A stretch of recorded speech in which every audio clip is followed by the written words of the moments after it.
First of all, we'll have to say we'll bring greetings from the management of West Africa Democracy Radio and commend you for the leadership, especially with respect to all that is being done to ensure that peace and normalcy returns to this region of West Africa. On that note, we want to begin by asking humbly for you to give us an assessment from your own viewpoint of the security situation as it is now, and if you like, where we are coming from up to where we are now and where we hope to be as we go forward, generally, sir. Well, first of all, I'll welcome you to Headquarters 7 Div and Sector 1, Operation Hadin Kai. Well, the security situation as it stands today is cool, calm, but it's unpredictable. Reason being that you don't know when it will happen, and you don't know whom you are interacting with, because fighting insurgency is just as if you are fighting in the dark, except you have information about who is who or who is where. It's a difficult thing to do. But as it stands today, the security situation is actually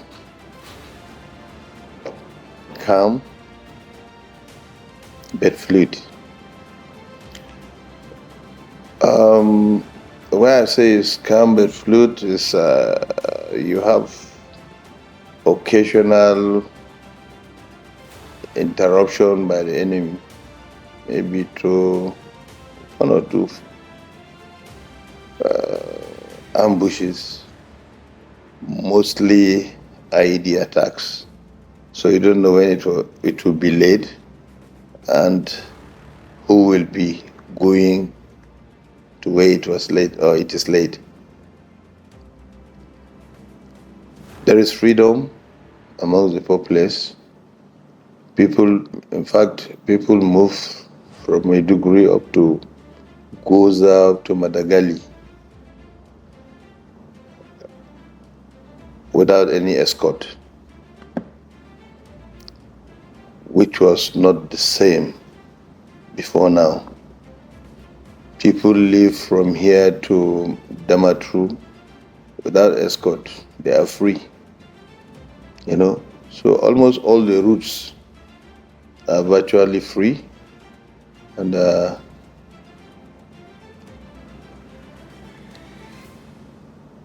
what we usually do is to ensure that, especially in the early hours of the day, people don't get involved in IED attacks.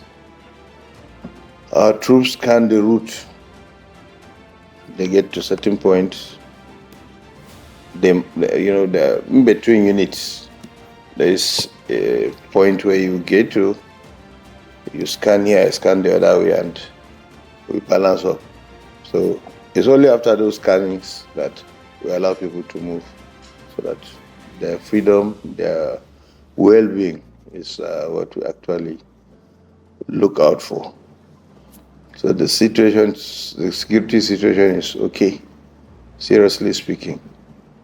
That is why the governor is planning to move the refugees and the internally displaced persons back to their ancestral homes. That plan is on. And other efforts include that of reconstruction of roads, especially road Maiduguri, Dikwa, Gamborungala, Maiduguri, Bama Banki. Bama Banki is the one that, those are the two major routes. And we hope by the time they are completed, the whole thing will be free. And by the time people are relocated to their locations, things will be more freer, because the movement of the enemy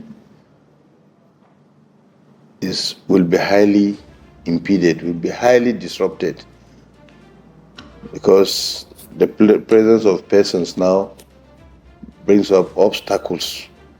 So otherwise, if there is nobody, they have free flow. So without the security situation being calm or peaceful or reaching a level that people can move freely, it will be difficult to even think of, returning people to their ancestral homes. So the situation is okay. One thing that has come up, which the Nigerian Army has received a lot of commentary, both negative and positive, for, is the issue of repentant Boko Haram.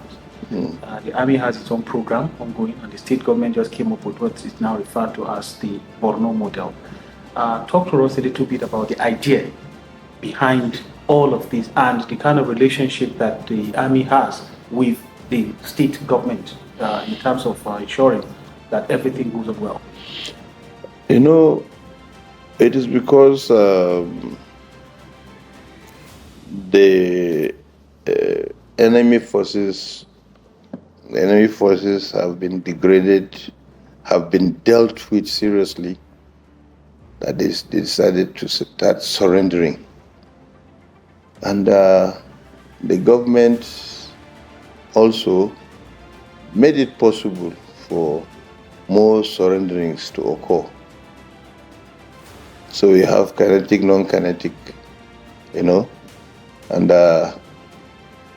those who managed to come out were given very firm treatment.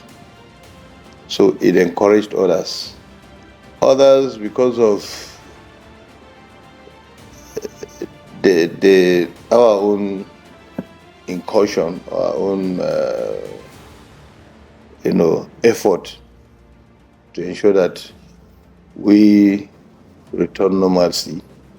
They have suffered serious defeats, most of their people captured, and so on. So they were forced to surrender.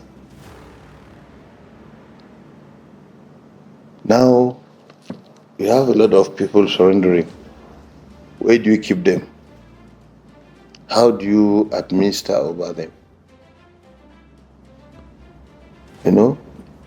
That is why you have the Borno model, which incidentally, almost everybody is talking about it.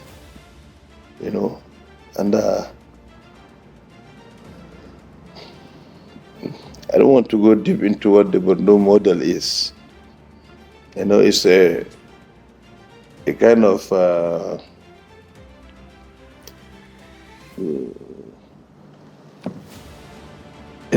there's a way they call it in Hausa, and but it's a model that best suited what is happening on the ground. That is why you have over 11,000, over 111,000 so far in the IDP camps,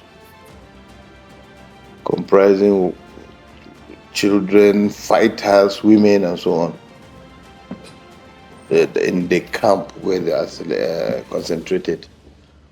Now, when you talk of hybrid forces, the whole world, there's no way that you don't find hybrid forces. You use them to assist you in your own operations. All right?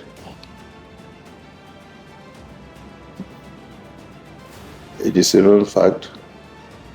Why? Because they know the ground more than you.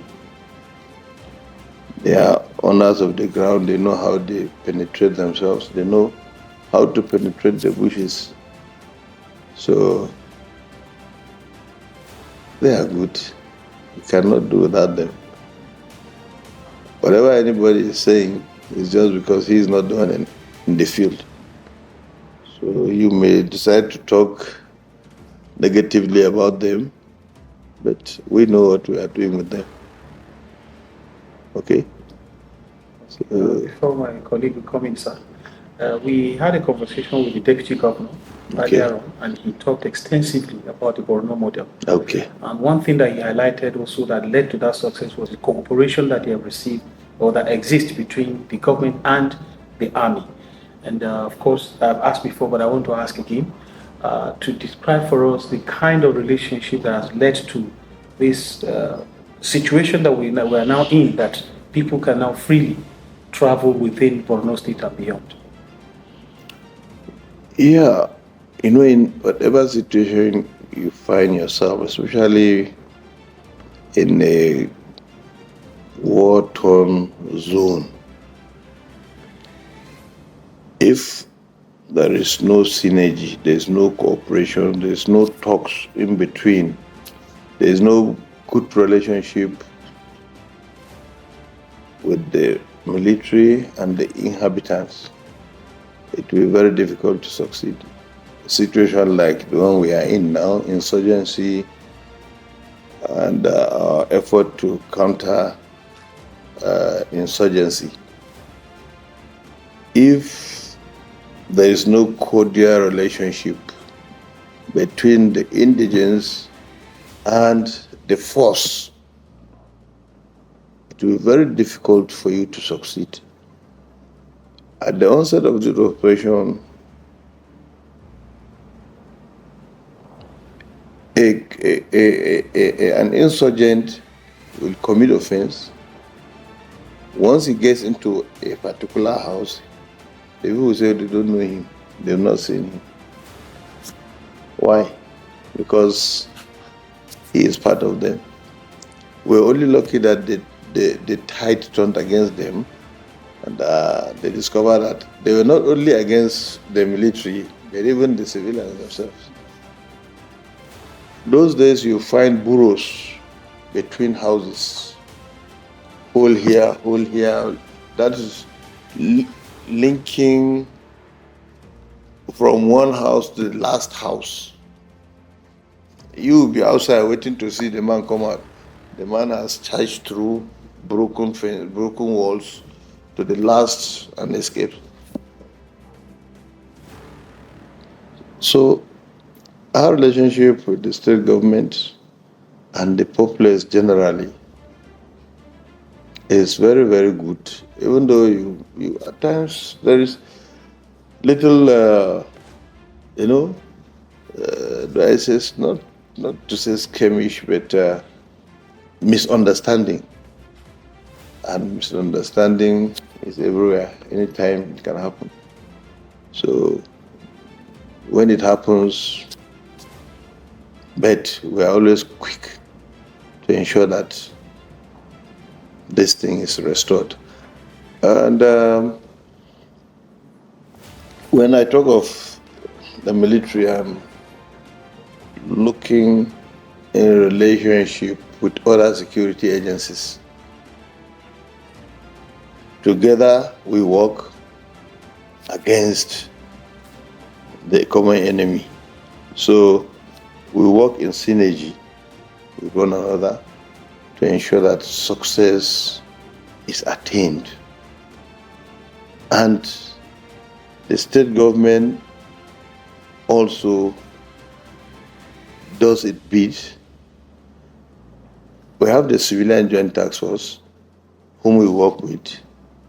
They are part of the civilians, civil society. But by God's grace, they found themselves on this other side, working with us. The government supports them. The government supports us too. At times they give us equipment. When I mean equipment, I mean vehicles, and to assist us. They know the importance of what we are doing. So they assist us as much as possible to ensure that the end state is attained. Yes, sir. I would like to know, given the capacity of the Nigerian Army, what is it that is so challenging for the Army to overcome these insurgents, especially when it comes to combating? Is there anything difficult for which the Army is challenged not to wage wars on these people? Yeah, there are challenges, of course. both home and abroad. You know, when you are fighting insurgency, just know that you are fighting against some interest. In the first place, who supported the insurgency? Who created the insurgency? Why did they create them? You understand? Why are they supporting them? How do they get their equipment, weapons, and so on? How do they get information about you, about your own operation? You understand? These are all challenges.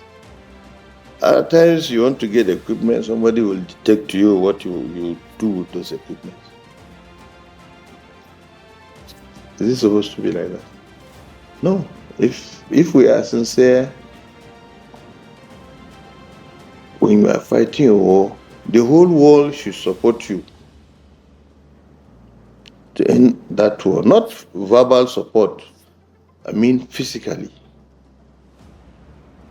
But you see, only recently when we went to Sambisa, the enemy has Starlink. Starlink is the one you use in the bush to communicate to wherever. How did they come about Starlink? You understand? So it's a challenge. In the onset of these operations, you find whites. Whites. Why are they there? There were issues of helicopters landing or not landing. Why were the helicopters there? Without the helicopters being sighted before, how will you say they were helicopters? If they were not sighted, nobody would talk about helicopters. So helicopters went to Sambisa.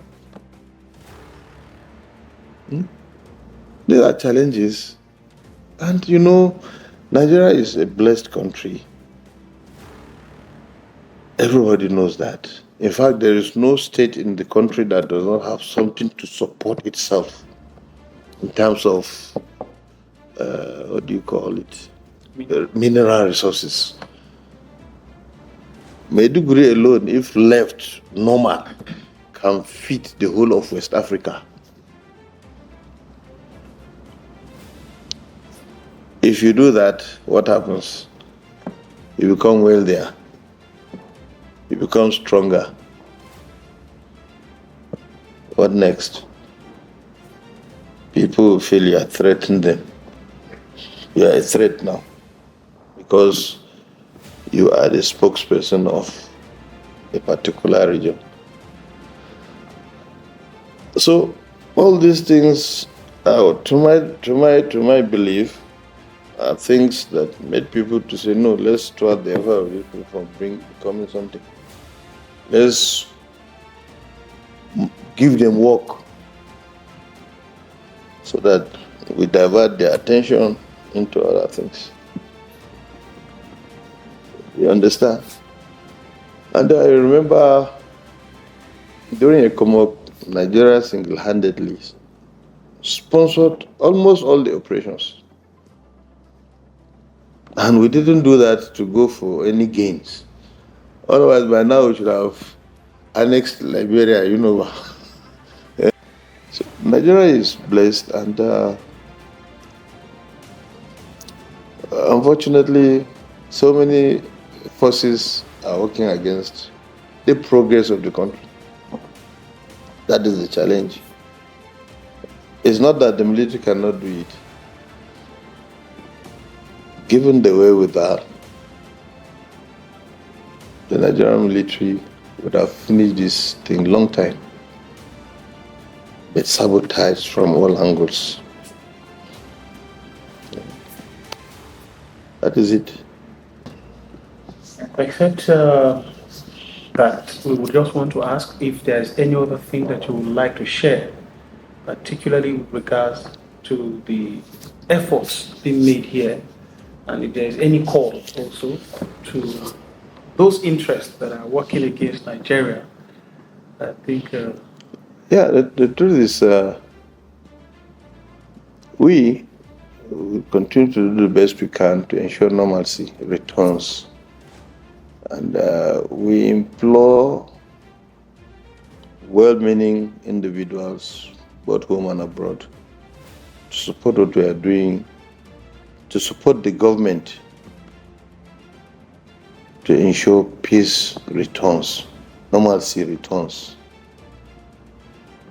Happily enough, those who surrendered will tell you that they've never enjoyed life. They were brainwashed into participating in this hopeless situation. They never believed. In fact, there was a story that that they were taking them to Abuja or so. I think when they got to Damaturu, they started asking, "Is it the Abuja?" No, to tell you that they have been caged to the extent that they don't even know their surroundings. They don't know. But happily enough, most of them are out, and they are encouraging others to come out. We need that support. Let them come out so that the country can come back to normalcy. And what do you have to say to those who are saying that Nigerian Army is wasting Nigerian people's taxpayers' money in giving shelter to people who have taken up arms against the state? Whatever you do in this life, people will castigate you. The Nigerian Army is not the one giving shelter to them. The government is the one giving shelter to these surrendered individuals. If they don't give them shelter, what do you do with them? You kill all of them? How? That's when human rights will come in and start telling you, you kill normal somebody who has surrendered. The thing is, people have to understand that the fact that peace, you need peace.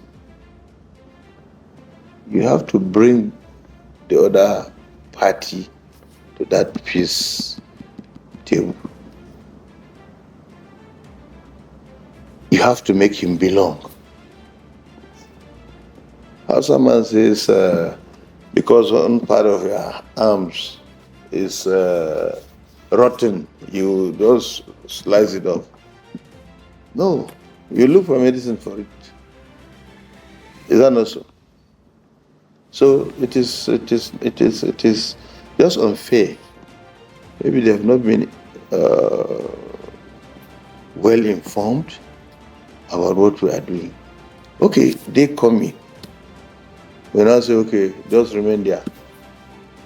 Where will they go? And how do you think peace will come back? Somebody who said, no, I'm tired. I have now understood. Please, I want to embrace peace. You say, okay, after killing people, you want to now embrace peace. How can you embrace peace? You just shot him. You shunt, you say no, get out of this place. How do you encourage peace to come back? All we are doing, or all the government is doing, is to ensure that normalcy returns. As you cannot bring normalcy to play without bringing both sides, both parties. Whatever has happened, let it be bygone. You understand? What is on the ground now is the way forward to ensuring normalcy returns. So if anybody says we are wasting money, no, we are not wasting money. The government is the one keeping them. The government is the one ensuring that they come out so that we attend this. Ours is to ensure that even as they are with us, they don't carry arms. You understand?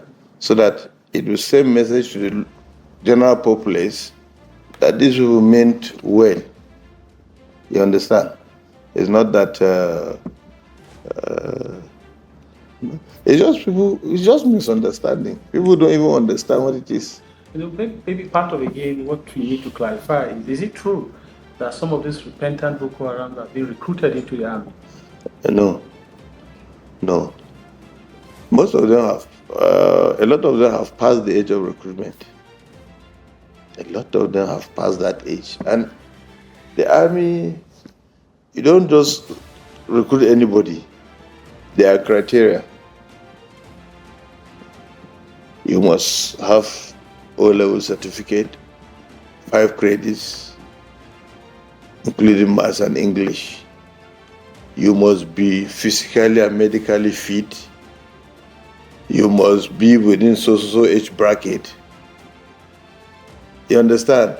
Your local government chairman will sign. A military man from the rank of, and police from the rank of lieutenant colonel and above will have to certify, yes, this man is from my state. This is a process. How will you recruit somebody who doesn't? Some of them, I'm telling you, some of them have not left the Sambisa for any other place. They've not left those enclaves. So they don't even know what the outside world is. I just told you some people were to be talking to Abuja. When they go to Damaturu, they say, is this Abuja? Meanwhile, they've been told that they will clear Nigeria in how many days? You understand? So it's not true. It's not true. And in any case, if it will happen,